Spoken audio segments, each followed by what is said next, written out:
a Estados Unidos.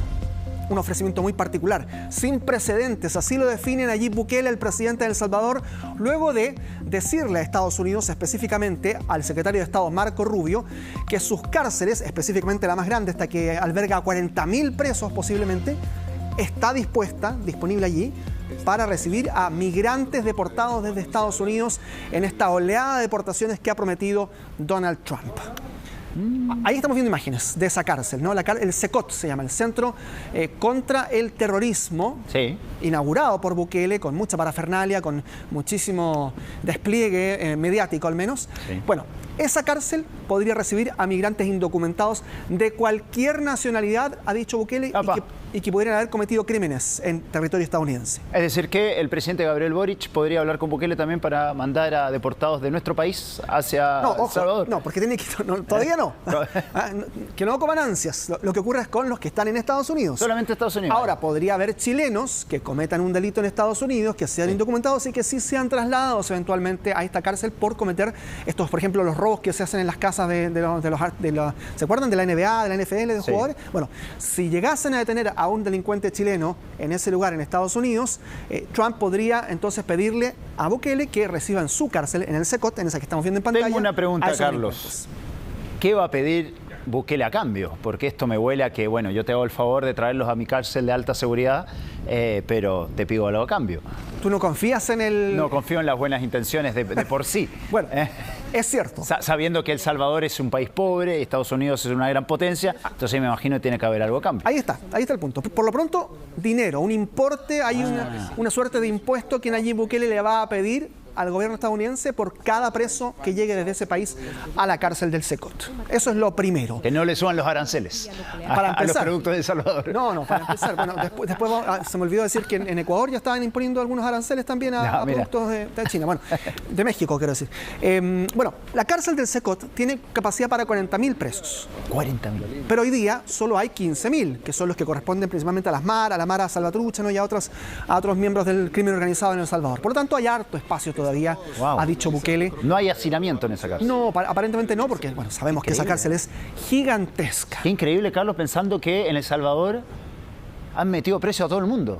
Es que ese es el punto. punto. Aún así todavía hay lugar. Sabemos que, y cuando tú dices todo el mundo, es porque, sí, muchísimos miembros de Mara Salvatruchas y de crimen organizado, y otros que las organizaciones de derechos humanos dicen, a ver, aquí no hubo ni siquiera proceso alguno, y llegaron y van igual. Por eso llama la atención que haya tanto lugar todavía disponible. Exactamente, queda todavía el lugar.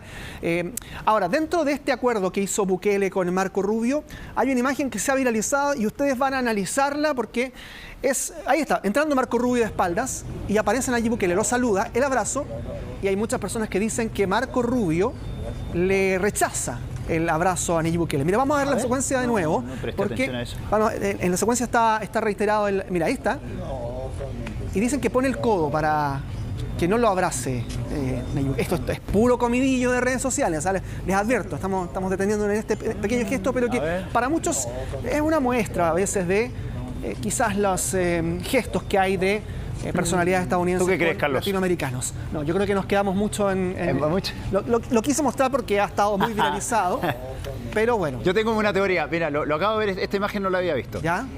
Hay países... Mira, esto es un tecnicismo. Tú en Chile, cuando te saludas con un amigo y te das la mano, te abrazas siempre por el lado izquierdo. Claro. ¿Sí? Hay países como México, donde... No te rías de mí, man.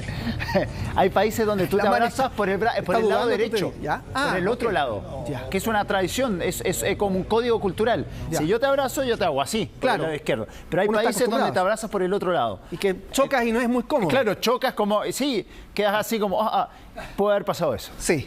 Bueno, lo cierto es que... Hay que ver el tecnicismo ahí de por qué lado se saludan en Miami y por qué lado se saludan en El Salvador. Claro, Marco Rubio, sabemos, tiene origen latino, pero es súper estadounidense y tampoco ha sido muy amistoso con los latinoamericanos en general. Bueno. Hay que ver eso, no sé. Sí, ahí está, imagínate. Juzgue usted, como diría nuestro compañero Adelino Martínez. Vamos a revisar otra imagen que viene desde China y también se ha dado vuelta al mundo. Miren ustedes, un niño que provoca una explosión de gran magnitud en Neiyang, en China. Esto ha ocurrido ido varias veces. Pequeño travieso. Están investigando. Ahí va. Miren ustedes lo que ocurre. De inmediato advierto. Ahí estaba el Roberto Cox de China. No, por favor. Yo nunca hice eso. De inmediato advierto que el niño sale ileso, para que ustedes... Pero sale corriendo igual, o sea, él sabía lo que estaba haciendo, ¿eh? Claramente. Bueno, esto ocurrió el 30 de enero, quedó registrado por una cámara de seguridad, se ve cómo se acerca el estacionamiento, enciende este fuego artificial, el petardo, lo arroja a la alcantarilla y comienza a huir. Y ahí empieza entonces a generarse esa combustión hasta la explosión.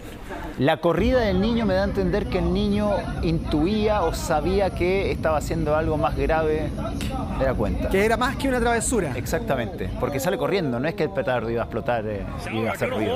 No, bueno, ahí están los efectos después, un auto quedó volcado, gran agujero cubierto de escombros, no hubo heridos. Inimputable. No sabemos en China. En China tal vez está preso. No, yo creo que no, aunque sabemos que los derechos infantiles han sido un tema de mucho debate en países asiáticos. Bueno, pero más allá de eso, la policía lo localizó al niño, una hora después se lo llevó con sus padres, que aparentemente son ellos los que deberán decirle al menos algo, ¿no? A este niño. Tirón de orejas. Por lo menos. Porque los daños que causó esta explosión están estimados en 285.000 yuanes, que son 38 millones de pesos. Oh, ya. ¿Qué harías tú si tu hijo hace eso? No sé, la verdad, es que me genera tal impresión saber que hay la posibilidad de que Joaquín solo lance un petardo y genere eso que no... No, pero tu hijo se porta muy bien. Sí, Joaquín se porta bien, sí. Pero bueno. Muy educado, Joaquín. Las autoridades chinas es más peligroso el padre. Cierto. Sí. Salgamos de ahí. Las autoridades chinas han reportado que hay varias explosiones similares que han ocurrido, incluso con heridos, por estos niños que lanzan fuego artificial. Así que parece que es una conducta imitativa en China que ojalá no... Pero él lanza este petardo en un ducto, o sea, porque sale una llama. Claro, porque abajo hay gas metano. El gas que sale. Claro, que muchas veces viene emanado de los mismos desechos. ¿Eh? Claro. Entonces, bueno, ahí está.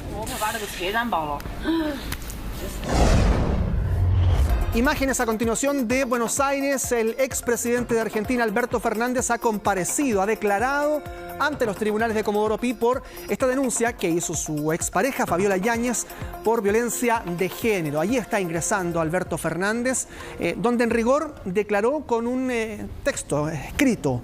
No aceptó preguntas de ninguna de las dos partes, pero en ese texto pide su sobreseimiento, niega todos los cargos que se le imputan y además dice que va a hacer una contraofensiva, va a querellarse también Alberto Fernández contra el juez Julián Ercolini. Lo había intentado apartar del caso, no pudo hacerlo, el fiscal Ramiro González y también la ex primera dama. Va a denunciar Alberto Fernández a Fabiola Yáñez por falso testimonio. Dice que todo es mentira, incluidos los chats que vimos ampliamente desde el año pasado. Habrá que ver qué ocurre entonces con Alberto Fernández, que enfrenta penas de cárcel por asimetría de poder, por violencia de género, por amenazas y lesiones. Aquello que vimos en esos mensajes. No habíamos escuchado nada de Alberto Fernández prácticamente en muchos meses. Es primera vez que sabemos de al menos su defensa por... Me imagino que está con orden de arraigo, ¿no? Sin poder salir de Argentina. Sí, hay una investigación. ¿Recuerdan ustedes que estaba en su departamento? ¿Se acuerdan? Sí, en Puerto Madero. En Puerto Madero. Sí. Ahí ha estado hasta ahora. Aparentemente después dejó ese departamento y se trasladó a otra casa. Pero bueno, Alberto Fernández se expone a una pena máxima de 18 años de cárcel por esto.